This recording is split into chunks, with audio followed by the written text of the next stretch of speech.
Nu sitter vi här med en otrolig samling Balvenie framför oss. Och det är inte bara jag och professorn som är i rummet, eller hur? Nej, vi har ju prominenta gäster här med oss idag. Det har vi. Minst sagt. Eller det kanske är vi som är gästerna faktiskt. Det är vi som är gästerna tror jag. So, we're here with David Stewart, legendary Balvenie Master blender. Yes. Thank you for seeing us. Okay, welcome. Delighted to be here this morning. Yeah. And colleague David Meyer, Master Distillery Ambassador. Distiller Ambassador. And our friend from before, Pontus Vondergaard, is here as well. Yeah, thank you for Legend in having me Sweden here. Balvenie world. Exactly, yeah. So, we're sitting here with a beautiful collection of bottles. And it's called the David Stewart Compendium.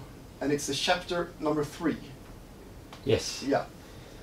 And With that said, should we hand over maybe to Sir Stewart himself? yeah, I think so. No, yeah, you're right. It's called the DCS Compendium. So my name is David Charles Stewart. So that's where they came up with this DCS.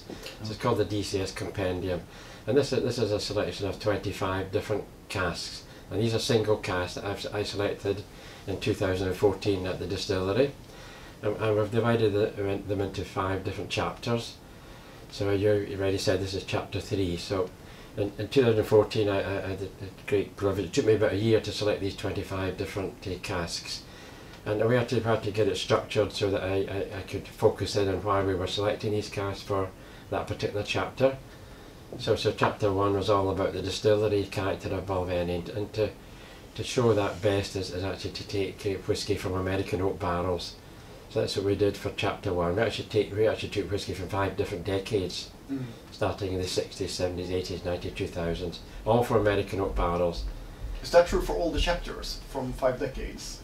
Not quite, No? not quite. This one here probably is, but I don't think chapter 2 was. But so chapter 1 was all about the distillery character, all showcasing the honeyed and citrus and butterscotch and vanilla that you get from Balvenie. Chapter 2 was all about the influence of oak. So they were actually choosing Balvenie from different ages, from different oak types. So we had 2 from the one age to show the complete difference between American oak and European oak. So immediately you'll see how the colours are different, but the flavours are very different as well. The American oak is the same as chapter 1, where you get the honey and the vanilla, and the European oak, which we bring in from Spain, a Spanish oak, gives the whisky a lovely dark rich colour, and the whisky is much spicier. So we 2 from the same age there, from 1990, exactly the same, filled in the same week, but showing the complete difference between the 2 different wood types. We had a port pipe, that's a cask that's held port, and so we had Balvenie, I think it was 1997, in a port pipe, and then we had a PX sherry, Pedro Jimenez sherry cask, which we don't usually fill our whisky into, but we brought some in from a sherry house in Spain. Yeah. And then we had a refill sherry. That was a sherry cask that had been filled maybe 2 or 3 times, and kind of lost a lot of its spiciness, and almost reverting back to the American oak style. So that was chapter 2. So now we're on to chapter 3, which is what we've got here in front of us. This is a slightly more complicated one to explain.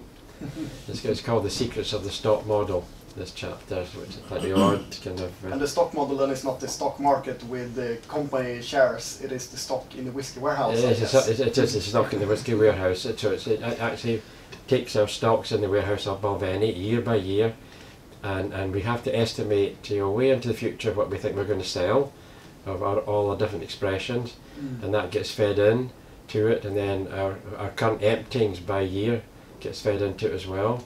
So it shows, do we have any shortages in any year, or any surpluses?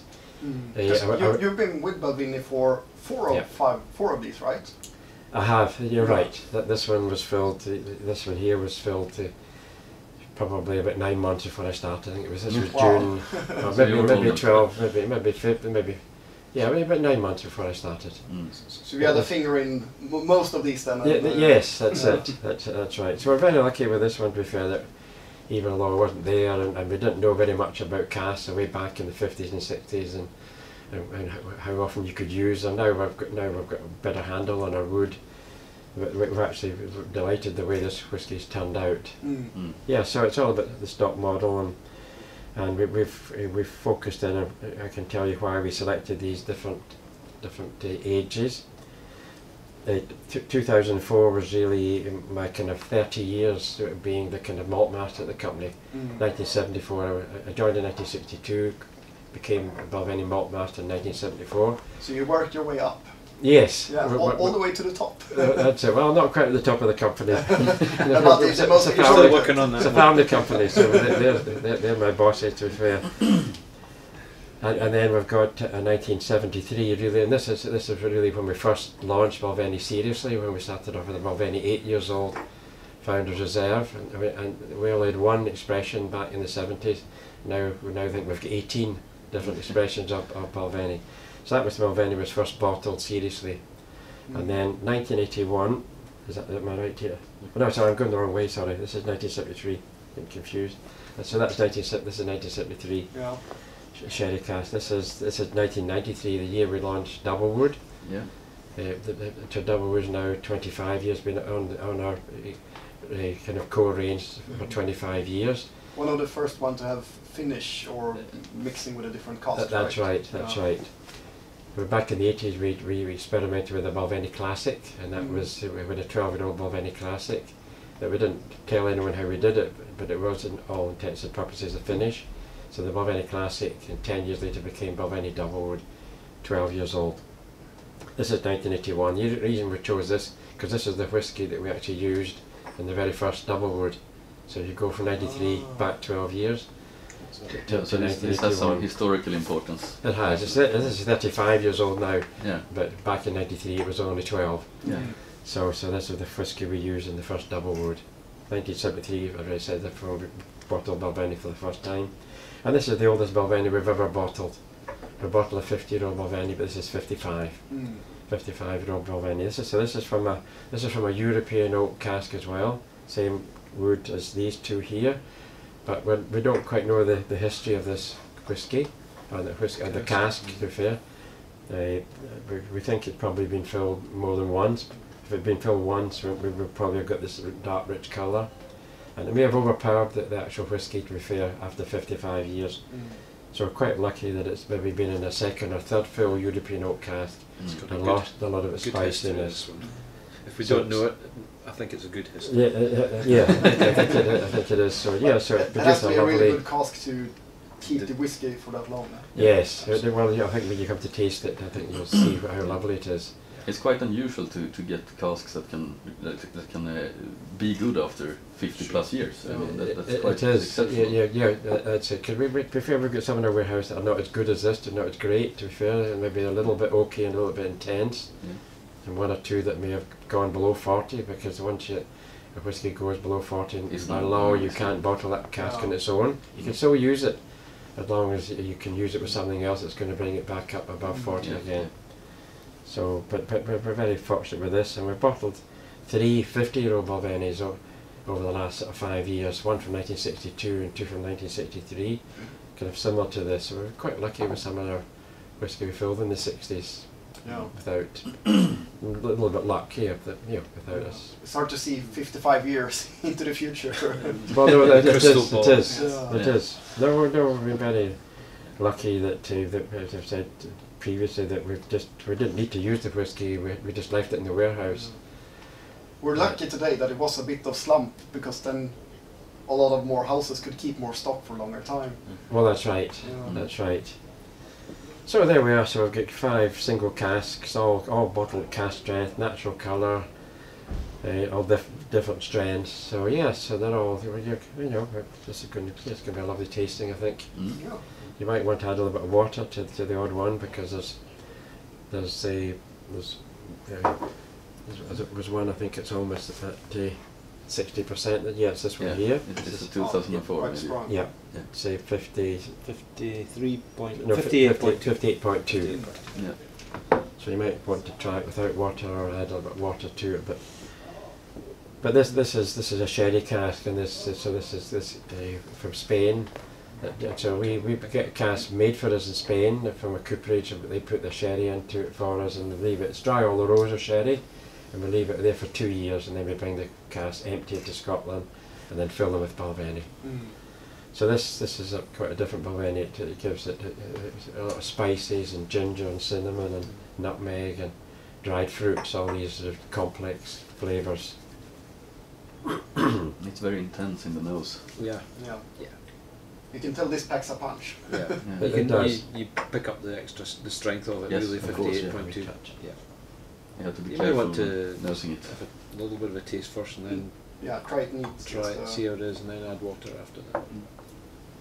You'll be able to taste more probably after you've added, and smell more when you've added water. But it was really nice neat as well. But Yeah, just a little bit of water, yeah, because it's I think it would nearly be 60%, you know, generally, you know, most whiskies are Makes 40. it more enjoyable, I think. Yes, it just opens it up. and I definitely want to save the palate to. Yeah.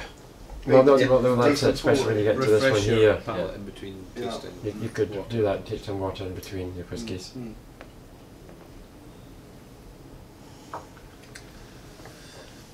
And of course, where the distillery is based is in the northeast of Scotland, so it's not far from the River Spey in the area, Speyside. And we're one of the few distilleries still to have a maltings at the distillery and a farm where we grow the barley as well. And still family owned. And still family owned. Which Well, is family owned and unique run. almost today. Family owned and run, 5th generation, 6th Yeah. generation probably poised, ready to Nearly, take over. yeah. But remains firmly in the hands of the family who Yeah. founded it back in 1892. Has that enabled you to run it differently, you think, than if it was owned by a bigger corporation? Yeah, yes, I think so. I think I've been given a pretty free hand, really, to go, especially to buy casks, because we've used a lot of different casks, especially for some of our finishes, and we can get pretty. I know the family. I can get pretty quick decisions. It doesn't take a month. We don't have to have a board meeting to come to a decision. If I can speak to Glenn, who's our chairman, and Glenn, I'd like to do this, or I'd like, can I buy these casks? And say, yeah, go ahead.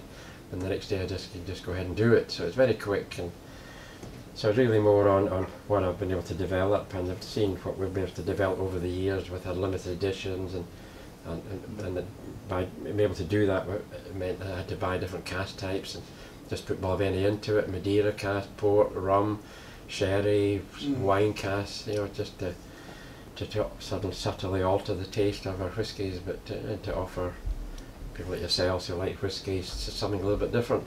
Yeah. So sounds like they really put a lot of trust in you and your expertise here to treat the whiskey right.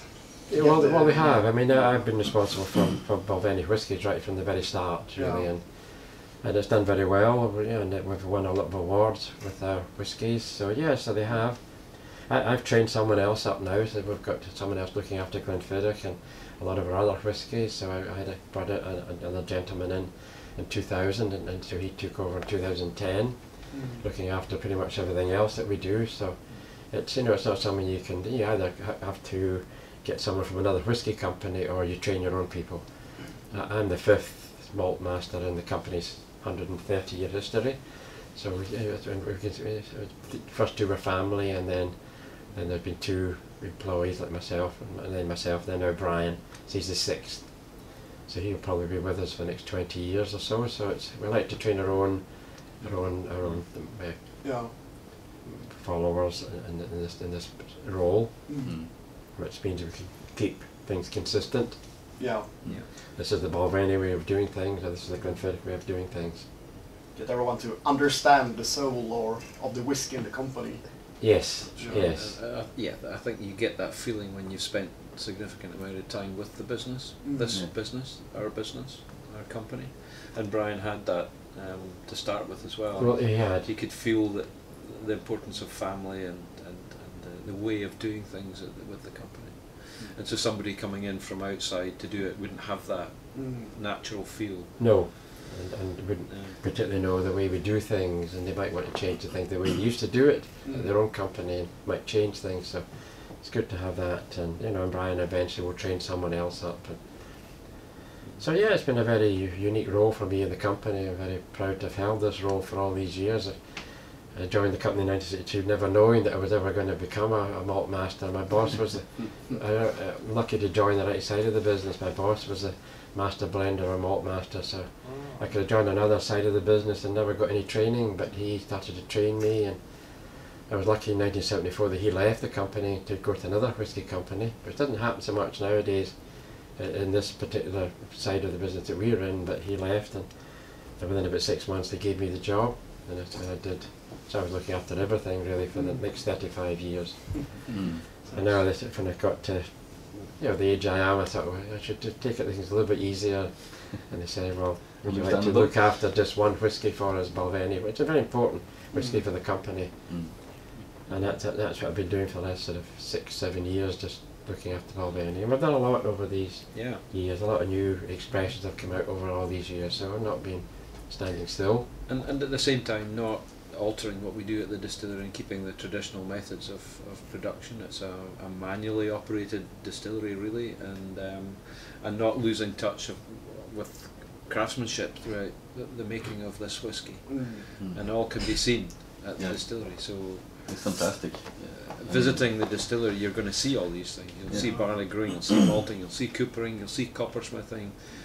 You'll see maybe David from time to time, but it's all there to be seen. And hopefully, well, we think that having these elements is the reason why Balvenie tastes the way that it does.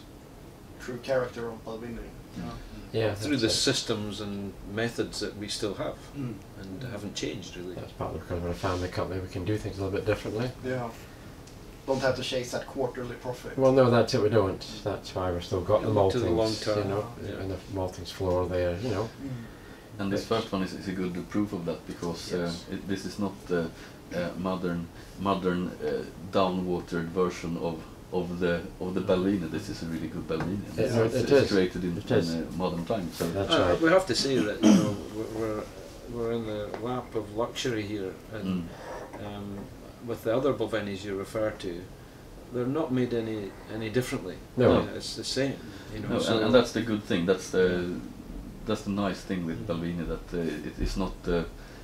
it's not evolving in the wrong direction over time, just for profit. No, that's right. That's a good thing. Yes, that's right. You mentioned Doublewood, and Doublewood has proved to be the success of David's creation, but it's been the major success behind Balvenie itself, is people enjoying the sweetness, the sweet characteristic from that particular whisky. Yeah, and it's an innovation as well with the double. It's an innovation. They're kind of pretty much all started the kind of finishing process now that every company in the industry does finishing and that. I think you also were very early with the port wood. We were doing that since 1995. Yeah. 93, the Doublewood 12 came out. Yeah. And then we wanted an older expression to be part of the core range, so so 2 years later we bought out a Balvenie Portwood 21 years old, and it's still part of the core range. Still very popular. My favourite whisky of the Balvenie range is the Portwood. We bring old tawny port pipes into the distillery and fill them with Balvenie for just 4 months. They're very old casks. They might be 30 or 40-year-old casks that we bring in. It's been soaked with this sort of old tawny port over all these years, so we just give it a very short finish, and it doesn't overpower it. We want it to still be Balvenie. It gives it a kind of raisins, sultanas, or dates, all these kind of flavours, and a little bit of colour to it, and maybe sort of dark chocolate, bitter chocolate, these sort of flavours. And the 21-year-old whisky is so smooth anyway. The whisky is so smooth anyway, so it's a lovely smooth whisky. So we could look at this one here. This is the 1993 whisky, which, as I said, this is the year we launched Balvenie Doublewood. So this, in fact, the age of it is 23. This is 23 years old. This 51.9. 51.9. 23 years old. So this is from the American beginning of the Doublewood expression, basically. Well, 1993 was. This whisky is obviously aged on since then. This is 23 years old whisky, really. But the same type of cask that you used in the beginning, but then it was 12 years. That's right. 12 years in American oak barrels like this, and then we finish it in first fill European oak sherry cask, so maybe a 9-month period. So this is 51.9. So get into this, refresh your palate. The stage where we maybe don't need to add much water, or just a dash of water. It's quite different in the style actually than the first one. Great vanilla smell. Very it's complex. There's a lot there. Yes. So, It And you is. can really taste the casks in this one. Yeah, you can, that's it. And you've got a lovely sweetness as well. Yeah, So you've lost the kind of spiciness that you had in this one. absolutely. And this has come into the kind of sweet and honeyed and vanilla, yeah. citrus, you maybe got orange peel, you know, bitter marmalade, all these sort of flavours you get from American oak. It's a more grown-up whiskey, actually. Yes, I mean it's Whiskey for grown-ups. yeah. Not necessarily, but Oh, this.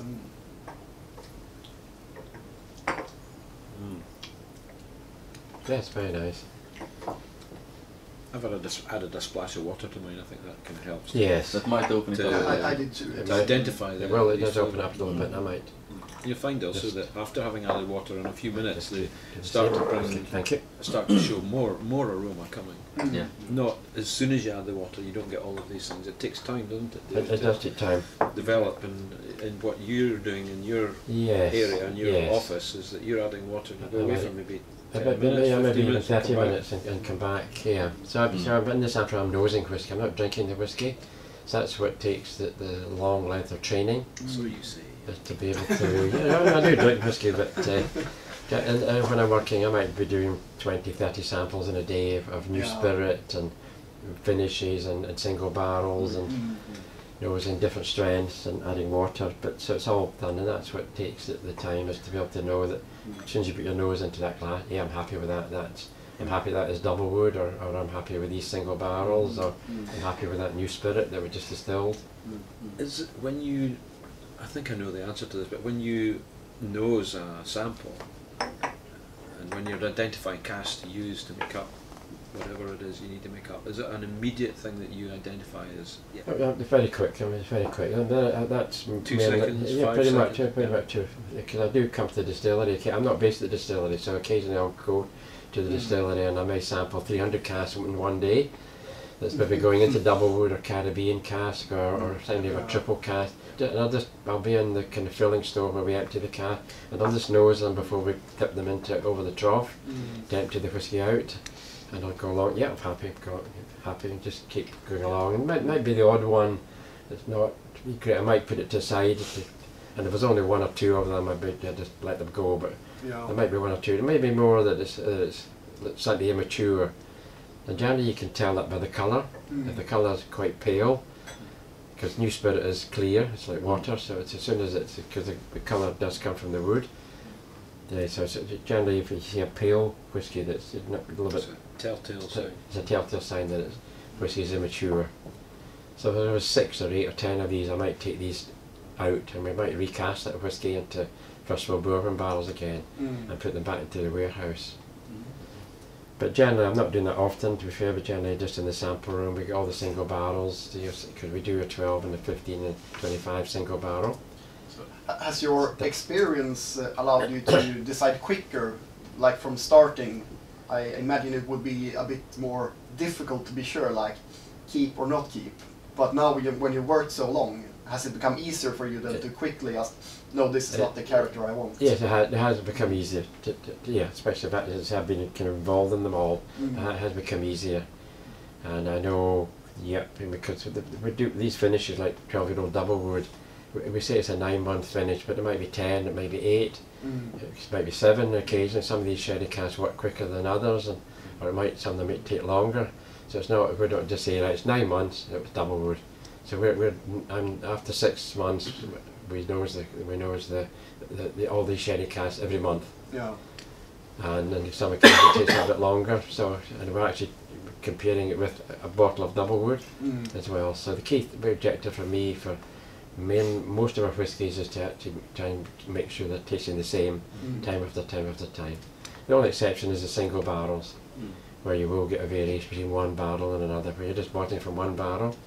Double wood, we might empty 300 barrels into a vat from American oak, and then that will all be filled back into sherry casks and be put back into the warehouse again. Have you had any big surprises, like you see a cask sample, you know what cask it is, and then it's a real surprise, like wow, what happened to this cask? Yes, and that's a good question, because that's what chapter 4 is all about. Ah. It's called Expecting the Unexpected. Ah. And where I have seen some surprises there, and why did that whiskey turn out a little bit like that? This one here is a little bit of a surprise, because it turned out a little bit different than I expected as well. But maybe more of a good reason for that one. But I have seen some. Why did that whiskey turn out like that? Was it the cask it was in? Was it what the warehouse it was in? Was it because it was the top of the warehouse or the bottom? Or but that's what chapter 4 is all about. And then chapter 5 is all about the Malt Master's indulgence. Ah. I love to indulge myself. That's really good. You've not been doing all That's it. Yet 2 more exciting chapters to come. There's 2 more. So one will be up in October this year, and the other will be October 2019. Yeah. Exactly. Don't miss this. 2019. This third expression. Yeah, we should do look at this. So this is 1981. So they say this is the whiskey back in '93 that we used in double wood. It's now this is 35. I know that this is 35 years old. Yeah. Let's let me get the strength. It's quite low. I think this is 43 point something. Is it? 43.8. So it's 35-year-old Balvenie, matured in American oak barrel. So I wouldn't bother adding any water to this one, because this is 35-year-old whiskey.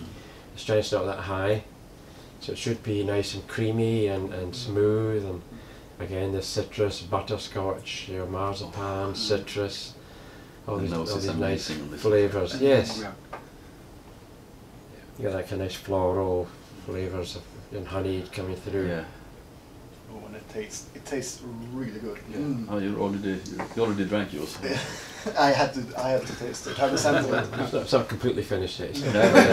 You've got something to go. left. Yeah. So, Nice legs. so it's nice. It's nice. It's got nice and creamy, and you get that creamy vanilla and butterscotch and maybe brown sugar. The old marzipan, citrus flavours. It's very complex, but it's showing the Balvenie style of whiskey And that I quite like. This is exceptionally good. I mean, this is exactly my style of whiskey as well. Yeah. Good. I really like this style with the butterscotch and everything sweet Yes, about that. that's what you get for these American oak barrels. Yeah. And with this age, it really comes that. It does. 35 years old. It's not often we're drinking whiskey. And you can really whiskey feel this that age. it comes from the cask. It's not necessarily a wine finish or something else. No, doing it's it. just coming one from the barrel. whiskey itself. It's That's it. amazing. Just one barrel from Yeah. American oak barrel that's just sat there for 35 years. We don't do anything with the cask. We just leave them. We don't turn them or anything. Just left in the warehouse. Develop. That is an exceptional whiskey. Yeah, they're really good. Yeah. So we're going to come on to another one now, which is again back to similar style to the first one, which is the first fill bourbon bar, first fill European oak sherry cask.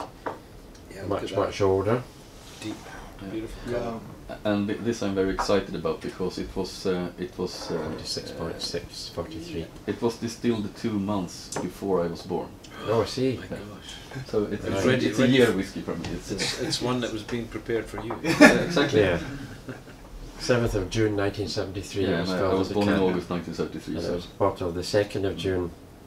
So if we'd been bottled maybe 5 days later, it would have been 44 years old. Ah. So it's we Just filled short. in the 7th and bottled the 2nd, so we're just 5 days short of it being 44 years old.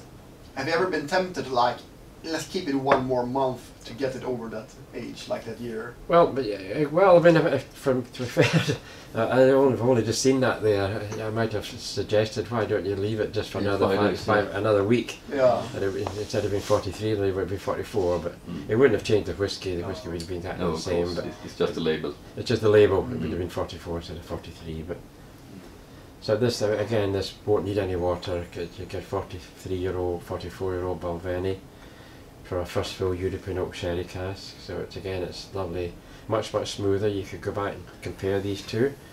You'll see how this is a little bit young, and because it's only 13, this is 30 years older. And, So I mean, it's- the complexity is it's completely again different much from the first one. of course. smoother Softer, and very softer. Yeah. mouthfeel.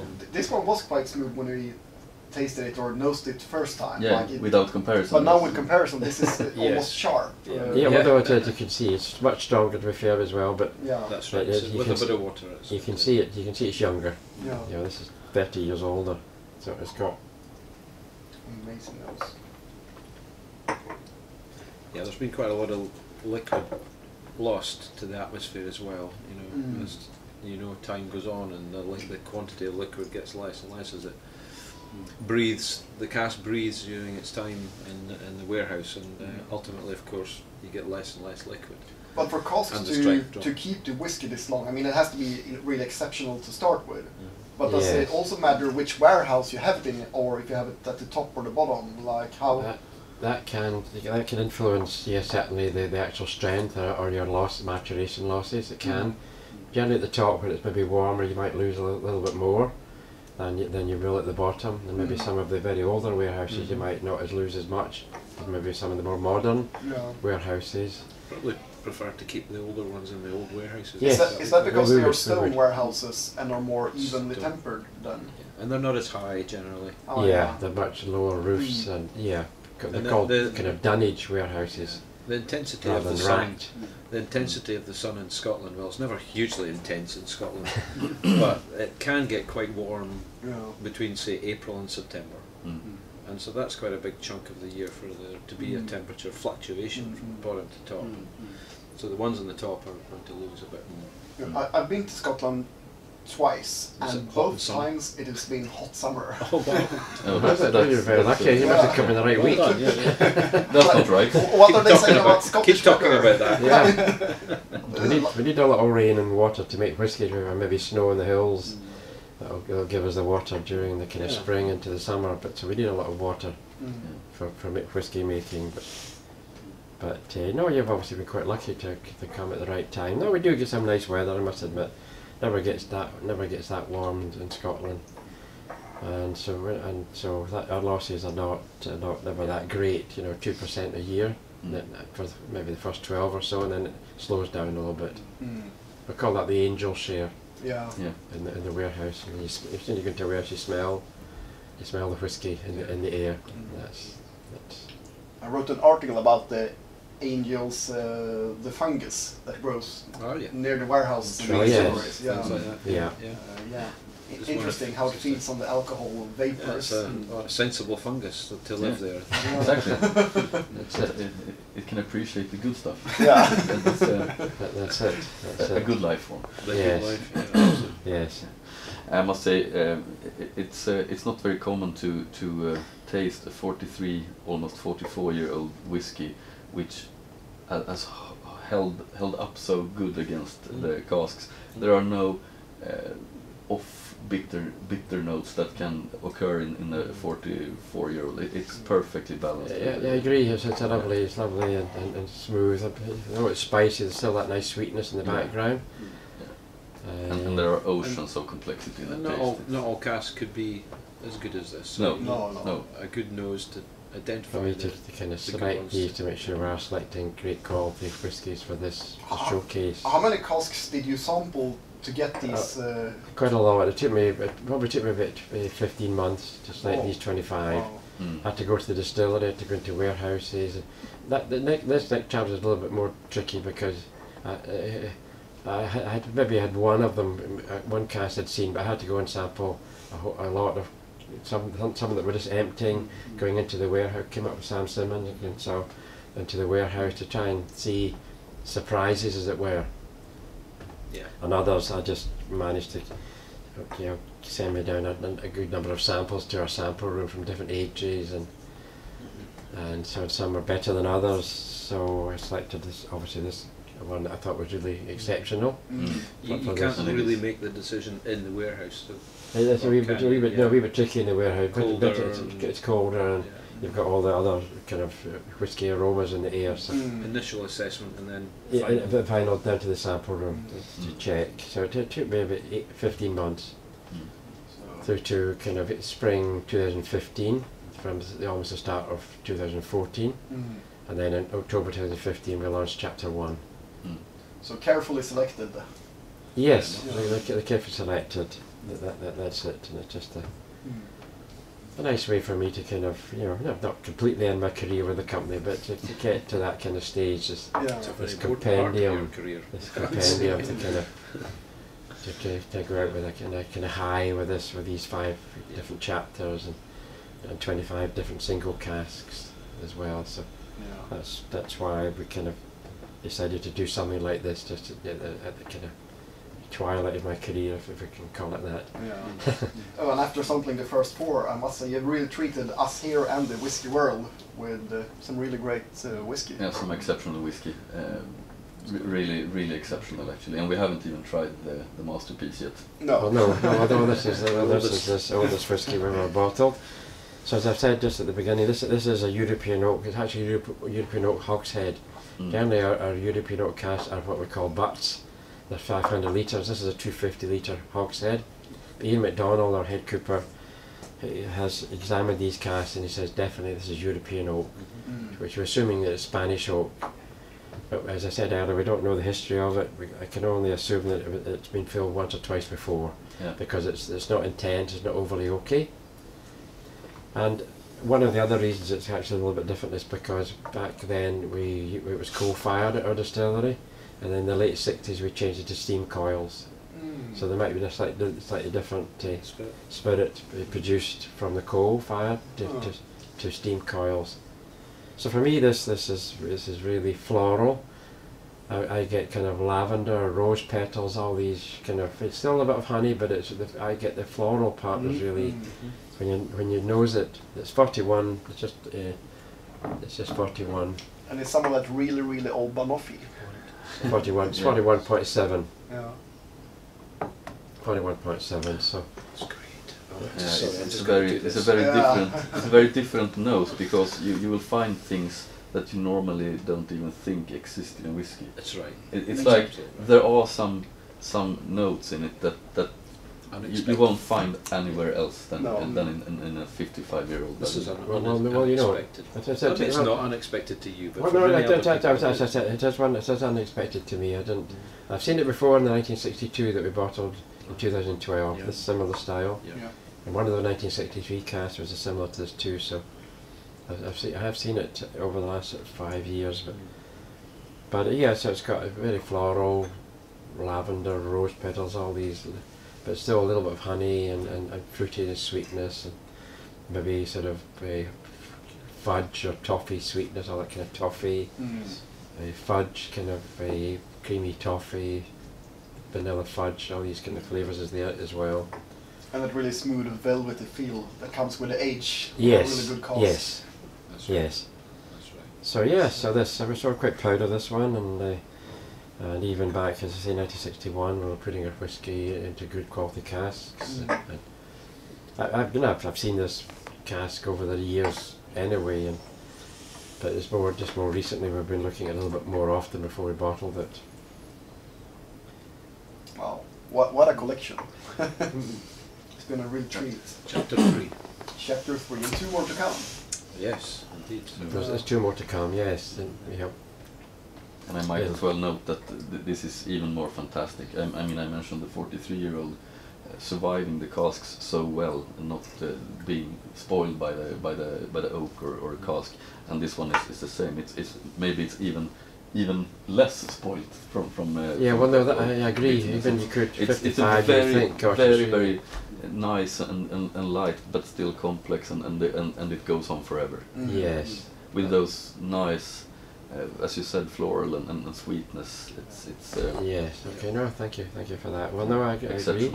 But yeah, you might think at 55 that the oak's going to have overtaken it, but or overpowered it, but it hasn't. No, not at all. In this case, so yeah, so we're very, very, very lucky. Yeah, so I guess the guys are probably right saying that this is a refill somehow.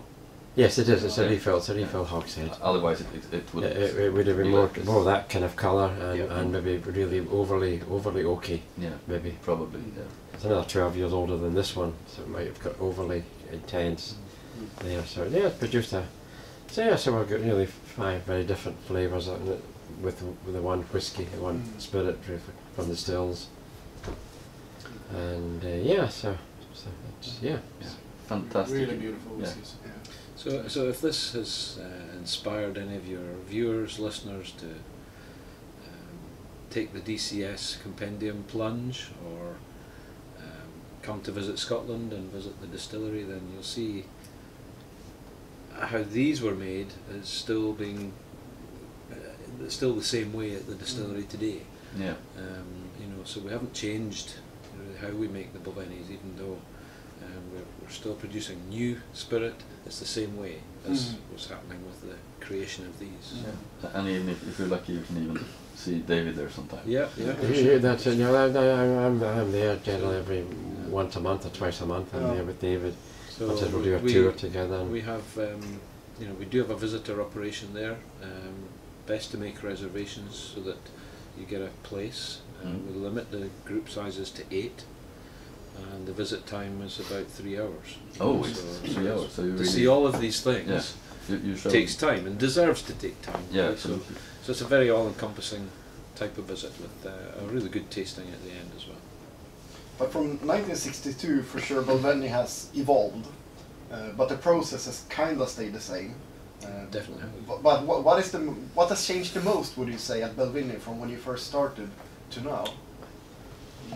Not a lot. Okay, we're putting some kind of manual savings into the coopery to save, and then also into the malting to save our people. You know, we've put in a kind of lawnmower type thing into the coopery to turn the barley instead of using the wooden shield. And the maltings, yeah. And into the maltings, and we've got hoop drivers instead of the coopers having to bash these hoops down to tighten it. We've got a machine that actually drives the hoops down and tightens the cask. So we put in things like that, but what we often say, if William Grant came back to Balvenie Distillery, he would see very little difference. We still have the malting, everything's done pretty much the same way. It's not automatic. We've got people actually doing things in all their different areas, and the mashing and distillation. The shape of the copper pot stills are unchanged. You know, we just have a few more than we had in the early years. What's the oldest still you have now? They're probably not older than, say, 22, 23 years of age, because you replace them from time to time. deteriorate. Yeah, the copper 20 odd becomes years. thinner as time goes by.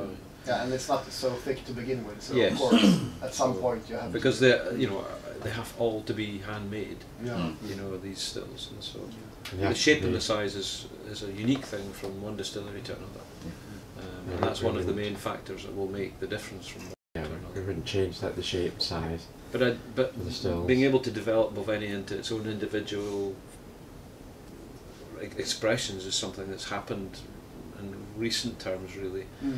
Since Yes. David became Malt Master, then, you know, Balvenie's been able to get really out there and show that, you know, different cask maturations have really, really interesting and complex characters, and so this is something that's happened, and so we've got him to thank, really, to for all these expressions that are now there. Yeah, there's a big demand out there for us coming up with something new on a regular basis. People who like Balvenie, what else are you bringing out? You got something in the pipeline? What have you got in the warehouse that you can bring out?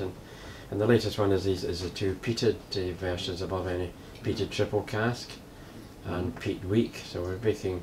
Yeah. How long have you been doing the peat week? Like when did you start? 2002. We've actually buy peated barley in from the maltsters and distill from it for just 1 week.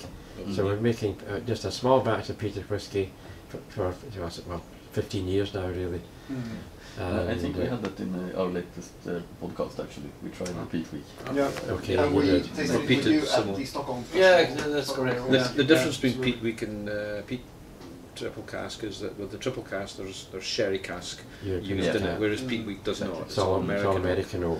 So there is a difference slight difference in colour and certainly flavour. They're both 14. It's an interesting touch to actually change style for 1 week. For sure. Yeah.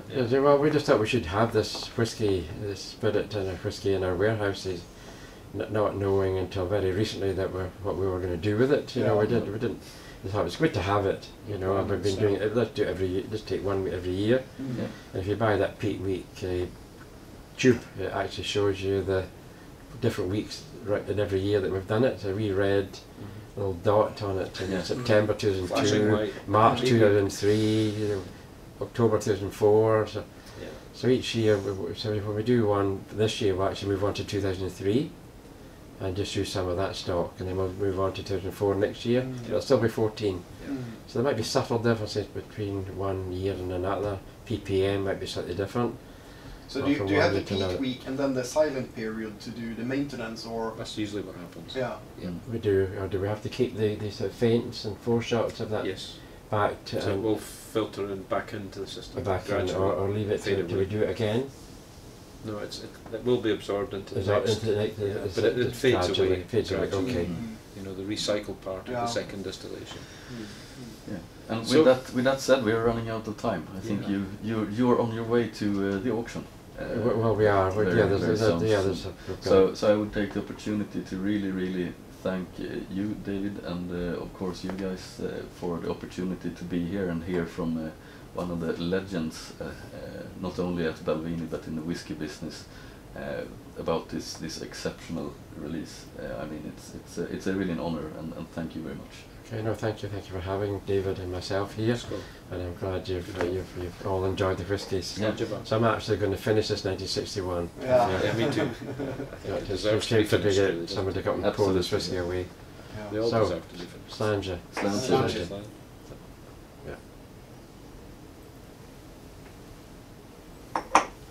Mm. Gosh, Oh, it's good. aren't we lucky? Mm-hmm. Ah.